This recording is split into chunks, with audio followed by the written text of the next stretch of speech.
Hi, so today I'm doing a podcast for one of our students, and I understand that we are doing this for a special need assistance of a person. Therefore, some of the names from the book that I'm going to read are going to be substituted, and I will do some of the adjustments. Basically, I will do my commentary on each of the sections I'm going to read. Therefore, it will look like a podcast instead of just copying or recording the book, which is not permitted. So I would like you to make sure that you do not spread this information, because no part of those books can be reproduced, recorded, stored, or whatever by the means of electronic or other means of communication. Therefore, we're doing this podcast just for a person with special needs, because they cannot read and of several circumstances. So I'm trying to help out the person, and we do not intend to violate any of the copyrights. So without further ado, let's discuss. Today we're discussing a case example of, we have several topics on this matter. Basically, in case studies or case examples, we are searching for clues, and the clues are basically some sort of tips or some other forms of communication. It's like an inner communication between a doctor and a patient, where as a doctor you should underline the necessity of formulating a case. And formulation of a case includes several steps, one of which is presentation of the patient towards the doctor. A second would be identification of the problems, and those can be done as a speech from a patient to a doctor. Then we have a second section is presenting a problem. The third section can be discussion about personal and family history.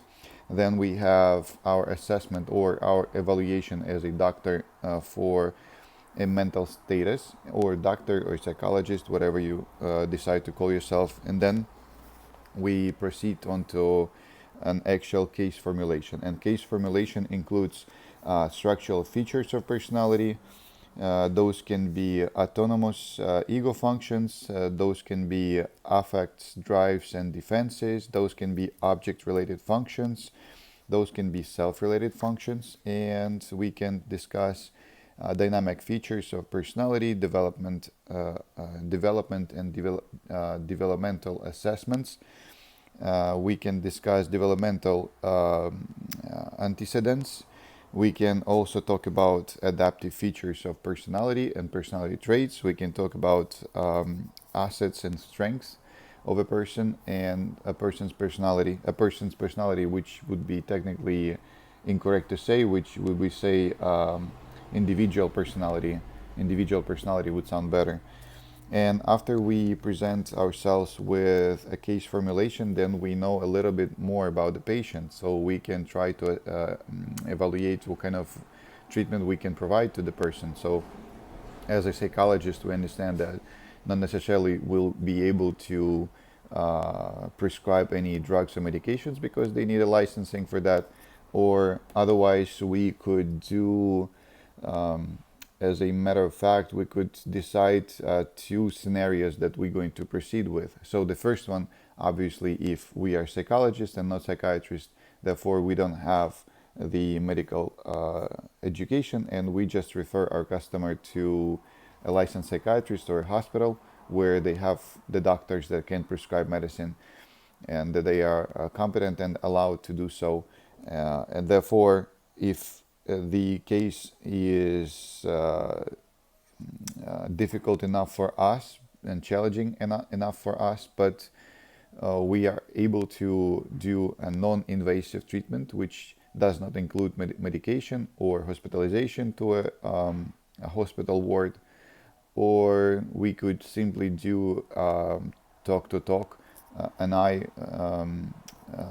we can tete-a-tete a person, we can talk tete-a-tete, which is a person-to-person individual communication. Therefore, if we are doing this communication, and we are able to help to facilitate emotional needs and assist emotionally to a person. Therefore, we can go proceed with a second scenario where we actually help the customer and they are actually thankful to us because they had some difficulties, they had some struggles in their lives, especially when the question comes to a couples treatment. And during the couples treatment, as a psychologist, we try to support them, and there are a certain set of rules where we understand that, for instance, splitting up the couple will be the easiest way to proceed.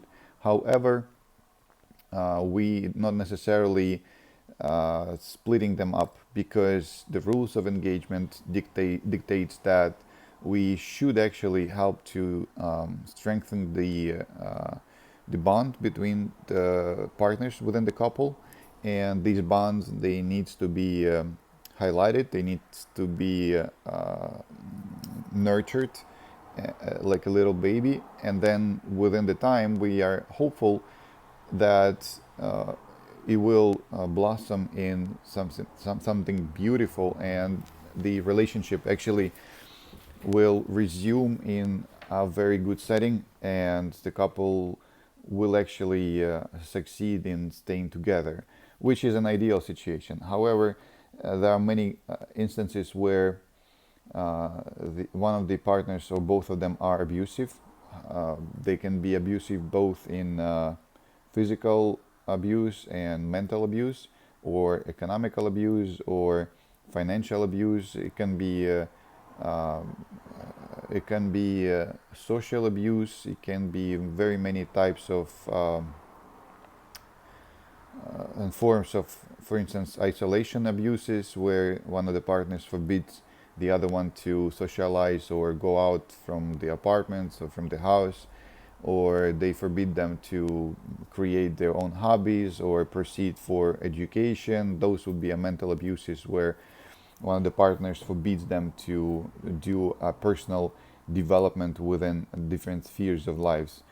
So we'll talk about those, and then when we discuss everything, every aspect of life in personal settings of an individual, of a patient, then we can decide whether we are able to help them emotionally, or whether we can help them in different way, perhaps with an advice, perhaps with a decision or something else. And then when we do that, we actually proceed with the treatment, and we create a special treatment plan for each individual couple that comes into couple therapy. If we are not able to do so, we just refer both of them to specialized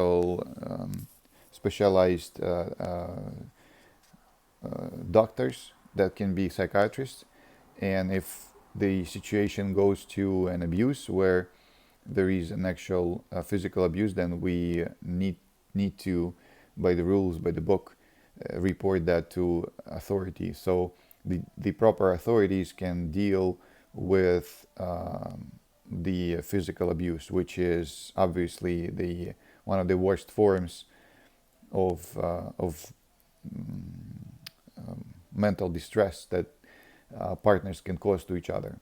Okay, so without further ado, let's talk about application to psychotherapy, and there are special techniques that can be proceeded with, that can be given to a psychologist to work with, and those can be autonomous ego functions. We can discuss the symptoms. Those can be dynamic and self-related issues. Those need to be also affects, drives, and defenses. And those will be object relations. We can discuss specifics in general. And those can be object relations, parental introjects. So we have projections where, let's do one more. We can do object relations in parental introject. and we can do object relations in marital interjections, and we can do object relations in marital interactions. So there are 8 different types of psychoanalytical oriented therapy, and the same as we do in theory, the same we do practice. And deciding what we know about theory, we can apply that to practice, and after combining both of the theory and practice, we actually provide a further assessment and further assistance in a form of specialized treatment, and we can provide specialized recommendations. Thank you. This is part 1. Let's continue to part 2. Bye.